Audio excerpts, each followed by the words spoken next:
Hello everyone. তো সব বন্ধুরা যেটা বললো আমি সেটাই মনে মনে ভেবেছিলাম, সেটাই বানিয়ে ফেললাম।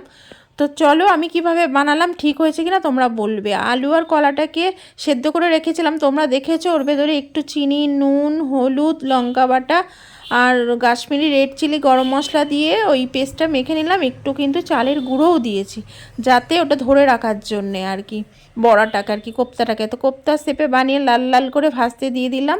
এটাকে এবার তুলে নেবো। আর একটা মশলার পেস্ট রেডি করলাম। নুন, হলুদ, লঙ্কার গুঁড়ো, জিরের গুঁড়ো, ধনের গুঁড়ো, গোটা গরম মশলা, জিরে তো ফোড়নেই দিয়ে দিয়েছি।